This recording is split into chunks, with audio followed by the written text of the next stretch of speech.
আপনাদের স্মরণ পটে তুলে দিতে চাই, প্যাকেট করে পকেটে উঠাই দিতে চাই, যেন বাড়ি নিয়ে যেতে পারেন। 1 নম্বর হচ্ছে 10টি পয়েন্টের 1 নম্বর আল্লাহর প্রতি ঈমান। 1 নম্বরে আল্লাহর প্রতি ঈমান, 2 নম্বরে পরকালের প্রতি ঈমান, 3 নম্বরে ফেরেশতাদের উপর ঈমান, 4র্থ নম্বরে কিতাবের প্রতি ঈমান, 5ম নম্বরে নবীদের প্রতি ঈমান, 6ষ্ঠ নম্বরে সহায় সম্বলহীন নিকটবর্তী আত্মীয়, ইয়েতিম, মিসকিন, প্রবাসী, মুসাফির, সাহায্য প্রার্থী এদেরকে মুক্ত করার জন্য এদেরকে সাহায্য প্রদান করা, 7 নম্বরে নামাজ প্রতিষ্ঠা করা, 8 নম্বরে যাকাত আদায় করা, 9 নম্বরে ওয়াদা পালন করা, 10 নম্বরে সবর এখতিয়ার করা। কয়টা হইল?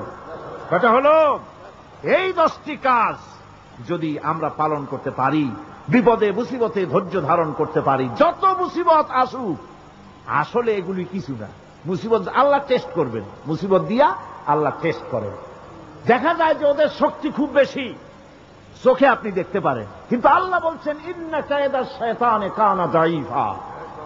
বাতিলরা হলো শয়তান, বাতিলরা কি?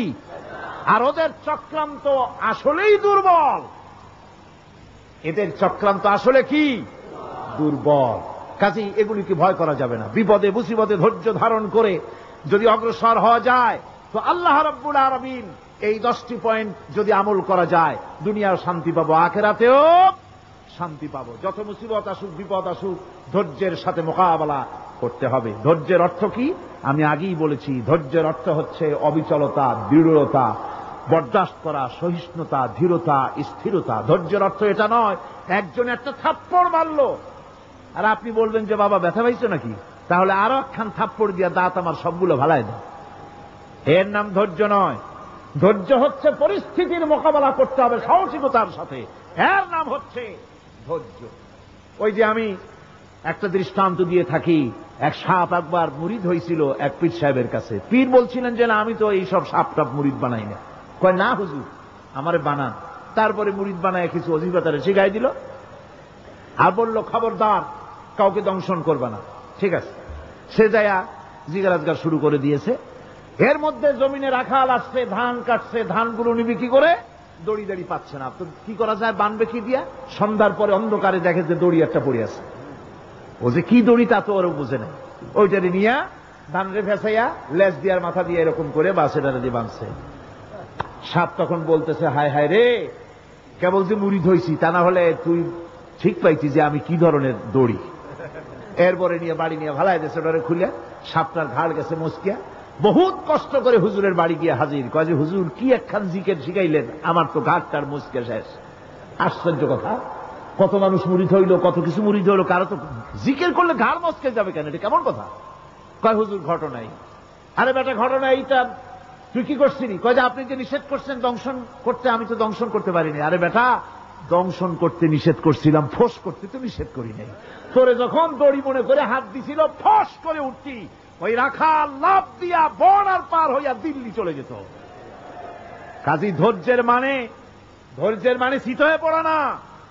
ধৈর্য মানে অবিচলতা, দৃঢ়তা নিয়ে শক্তি সঞ্চয় করে আল্লাহর রহমতের উপরে ভরসা করে বাতিলের বিরুদ্ধে ঝাঁপায়ে পড়তে হবে, বাতিল উৎখাত হতে বাধ্য হবে।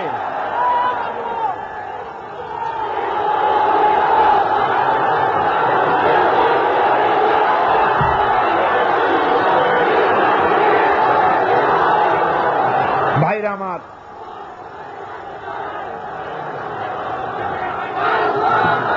সুতরাং আলহামদুলিল্লাহ আমরা কোরআনে কারিমের এই আয়াতে কারিমাত আমরা যদ্দূর পারলাম আলোচনা করেছি। আল্লাহ পাক যেন এতে বরকত দেন। জোরে কোন আমিন, আর জোরে কোন আমিন।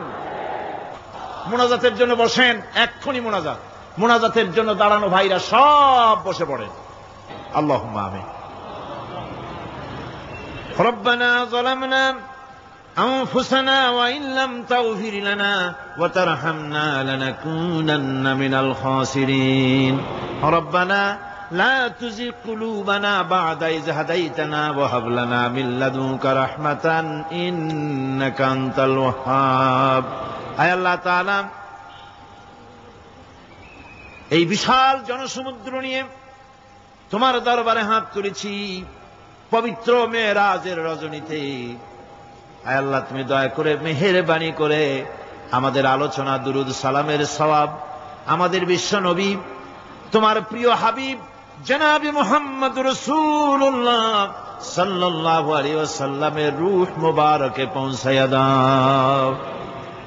সমগ্র বিশ্বের মাটির নিচে যত মুমিন মুমিনাত শুয়ে আছেন তাদের আরো আর পরে সওয়াব পৌঁছায়া দাও। আমাদের মা বাপ যাদের দুনিয়া থেকেই বিদায় হয়ে গেল, আল্লাহ কবরগুলিকে জান্নাতের টুকরায় পরিণত করে দাও। রব্বির হামহুমা কামা রব্বায়ানি সগীরা। পড়েন সবাই, রব্বির হামহুমা কামা রব্বায়ানি সগীরা। আয় আল্লাহ তাআলা, বহু মানুষ দোয়া চেয়েছি, কতজনের কত কষ্ট। কেউ হসপিটালে আছে, কারো অপারেশন হবে, কেউ বা মরে গেছে, কেউ বা মামলা মোকদ্দমায় আছে, কেউ বা পারিবারিক অশান্তিতে আছে। আল্লাহ, যিনি যেই নিয়তে দোয়া চেয়েছে মেহেরবানি করে সেই নেক নিয়ত তোমার দরবারে কবুল করে নাও। বিপদগ্রস্ত লোকগুলিরে বিপদ থেকে বাঁচাইয়া দাও। আয় আল্লাহ রাব্বুল আলামিন, এই মাহফিলে লক্ষ লক্ষ জনতা সমুদ্রের ঢেউর মতো চতুর্দিক থেকে আসতে থাকে। তুমি আর তোমার কোরআন আর তোমার রসুল ছাড়া কোনো স্বার্থ কারো মনে নাই। কাউরে রিক্সা ভাড়া দেওয়া হয় না, ট্রাক ভাড়া, বাস ভাড়া কাউকে দেওয়া হয় না। এক লোকমা খানাও এখানে পায় না, তাবাররুক বা সিন্নি বিতরণও হয় না। আয় আল্লাহ, নিঃস্বার্থ ভাবে এই লোকগুলি যাতায়াত করে। আল্লাহ, তোমার কোরআনের বরকতে সকলকে তুমি গুনাহ মুক্ত করে দাও। আয় আল্লাহ তাআলা, যাতায়াত আসান করে দিও, যাতায়াতের পথে কারো যেন কোনো বিপদ না হয়ে যায়। আয় আল্লাহ তাআলা, বাড়ি ঘর ফালায় আসে, বাড়ি ঘর তোমার ফেরেশতা দিয়ে তুমি হেফাজত করো। রব্বুল আলামিন, মা বোনেরাও কষ্ট করে আসে, আল্লাহ তুমি দয়া করে এ মাহফিলে যারা শরীক হয়, এ মাহফিলে কোরআনের মাহফিলে শরীক হওয়ার কারণে তোমার কাছে একটা দাবি করি। দাবিটা হলো, মেহেরবানি করে সব মানুষকে তোমার কাবা ঘর দেখাও। যারা উপস্থিত হয়েছে সকলকে তোমার হাবিবের রওজায় গিয়া সালাম দেওয়ার তৌফিক দাও। ربنا تقبل منا إنك أنت السميع العليم وتب علينا إنك أنت التواب الرحيم سبحان ربك رب العزة عما يصفون سلام على المرسلين الحمد لله رب العالمين واجعل آخر كلمتنا عند الموت لا إله إلا الله محمد رسول الله. السلام عليكم ورحمة الله.